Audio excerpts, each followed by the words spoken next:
Welcome back नाज़रीन। हम बातचीत कर रहे हैं पाकिस्तान के सियासी मंजरनामे की।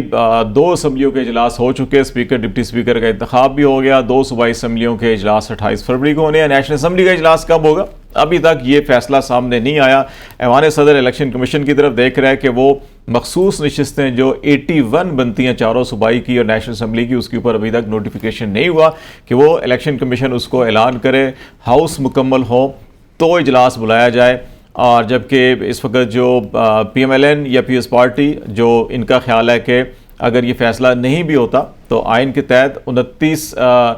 फरवरी से पहले इस इजलास को ज़रूर बुलाया जाना चाहिए। हमारे साथ खालिद यूसुफ चौधरी साहब पाकिस्तान तहरीक इंसाफ के और हाफिज़ एहसान खोखर साहब हमारे साथ स्टूडियो में मौजूद हैं। चौधरी साहब, खोखर साहब ने कुछ नुकात उठाए थे, उस वक्त भी आप कुछ बोलना चाह रहे थे, फिर हम ब्रेक में चले गए, उनके ऊपर आप कमेंट कर लें तो फिर हम उस नुक्ते की तरफ आते हैं कि जितनी बारीक बीनी से एक ही सियासी जमात की इतनी ज़्यादा जो है स्क्रूटनी हो रही है, इतनी ही बारीक बीनी से अगर इलेक्शन कमीशन की स्क्रूटनी होना शुरू होगी तो इलेक्शन कमीशन किधर जाएगा? देखें, खोखर साहब ने जिस तरह आइनी शिकों की ताबीर की, तशरीह की, तो 7 अप्रैल 2022 के बाद जिस तरह की मिसालें कायम हुई, बहुत सारी लगातार अभी तक ऐसी मिसालें कायम हो रही हैं कि जहाँ भी बात आती है पाकिस्तान तहरीक इंसाफ की, उसके आइनी और कानूनी हकूक़ की, और बिलखसूस पाकिस्तान के अवाम के बुनियादी हकूक़ की, तो वो तमाम जो आइनी और कानूनी जो शिकें हैं जो इन चीज़ों को तहफ़्फ़ुज़ देती हैं, उनके बरखिलाफ़ फ़ैसले देखने को मिले, उनके ख़िलाफ़ ही जो चीज़ें सामने आई हैं। अभी जिस तरह पाकिस्तान तहरीक इंसाफ के बैक्ड कैंडिडेट या उनके हमायत याफ्ता उम्मीदवार जिस तरह बड़ी अक्सरियत से जीत के आए, जिसकी किसी को भी कोई तवक्को नहीं थी और ना ही इसकी किसी जो प्लानिंग करके किसी ने रखी थी कि इनको किस तरह डिफीट करना है, तो अब जैसे वो जीत के आए तो अब उनको रोकना मुश्किल हो रहा है कि उनकी जो नुमाइंदगी का हक है इलेक्शन कमीशन को जिस तरह डिक्लेयर करना चाहिए वो उस तरह नहीं कर रहा। हमारे सामने खैबर पख्तूनख्वा असम्बली की एक बाप पार्टी की मिसाल मौजूद है, जहां एक असम्बली के अंदर एक पार्लिमानी जमात मौजूद ही नहीं थी लेकिन उनको भी रिजर्व सीटें दी गई। अब वही एग्जाम्पल अब नेशनल असम्बली या बाकी असम्बलियों के अंदर ऐसी इलेक्शन कमीशन को इम्प्लीमेंट करने में क्या मुश्किल दरपेश है? अब इनको ऐसा कौन सा कोई आइनी या कानूनी जो इनको हडल इनके सामने आ रही है जिसकी वजह से ये पाकिस्तान के अवाम को उनका जो बुनियादी हक नुमाइंदगी है वो भी नहीं दे रहे? जिस तरह रात 8 फरवरी का इलेक्शन हुआ और अवाम ने अपना फैसला दिया, उसके बाद इलेक्शन कमीशन और उसके ज़मादारान ने 9 फरवरी को नया इलेक्शन हेल्ड करवाया जिसमें नए उम्मीदवार जितवा के उनका ऐलान किया गया। अब 8 फरवरी को अवामी उम्मीदवार जीतने वाले अलग हैं और इलेक्शन कमीशन जिसकी जिम्मेदारी ये थी कि 8 फरवरी के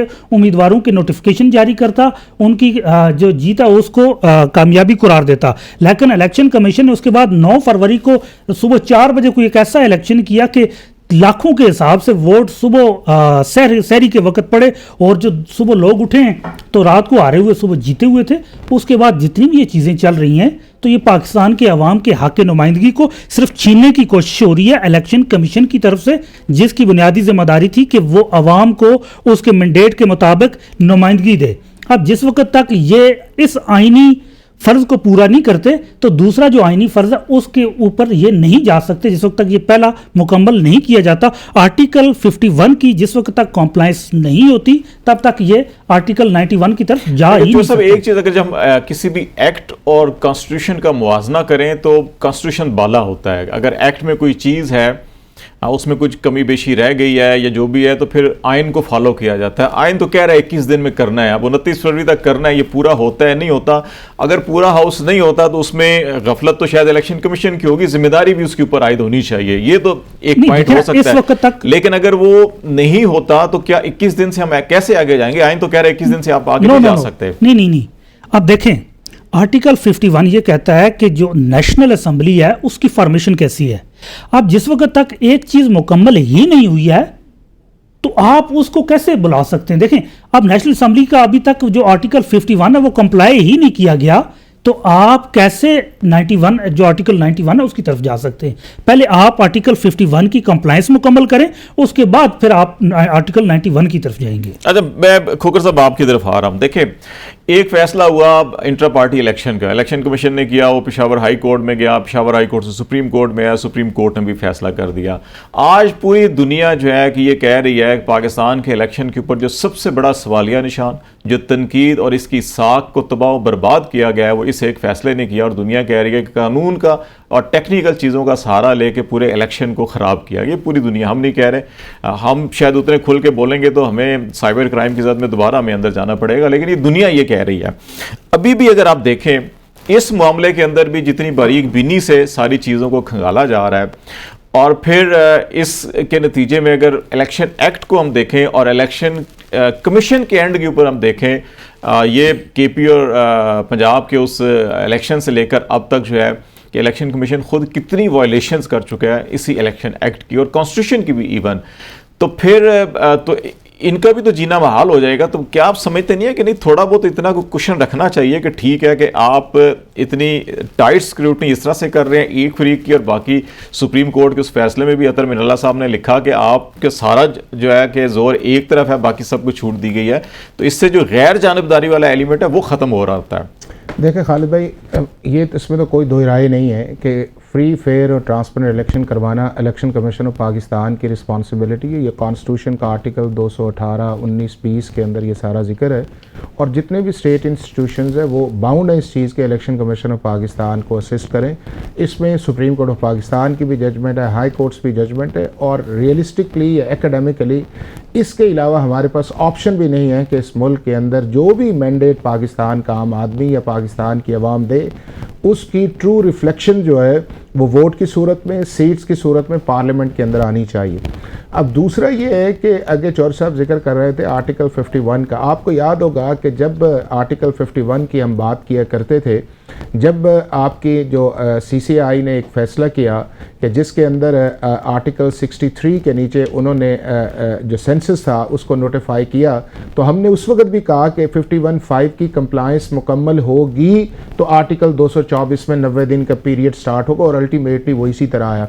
अब भी ये है कि आर्टिकल 51 के अंदर जो कॉम्पोजिशन दी गई है वो आपका एक बेंचमार्क है। अब उस बेंचमार्क के अंदर अब ये नहीं है इस वक्त के पाकिस्तान की सारी पॉलिटिकल पार्टीज़ जो हैं उन्हें नॉन सूट कर दिया गया है रिज़र्व सीट से, चाहे वो विमेन की है या नॉन मुस्लिम्स की हैं। उसके अंदर सिर्फ वो लोग जो इंडिपेंडेंट से, उनको अभी तक इलेक्शन कमीशन ऑफ पाकिस्तान ने उनकी जो एप्लीकेशन थी कि जिसकी तरफ मैंने पहले भी कहा कि ऐसी पार्टी जिसकी प्रेजेंस जो है वो सूबे के अंदर भी मौजूद नहीं है, यहाँ पे भी नहीं है, और दूसरे सूबे के अंदर भी मौजूद नहीं है, उसकी एक एप्लीकेशन आई है। और हाँ, ये एक चीज़ आपकी बात बिल्कुल मुनासिब है कि जिस वक्त वो चीज़ आई थी तो इलेक्शन कमीशन ऑफ पाकिस्तान को ये 3 दिन पहले ये फैसला कर देना चाहिए था इस चीज़ के अंदर कि अगर वो दूसरी पॉलिटिकल पार्टीज़ को ये सीट्स दे रहे थे तो इसके ऊपर भी अपना एक फैसला करते, देनी है तो दे देते, नहीं देनी है तो इसका फैसला करते।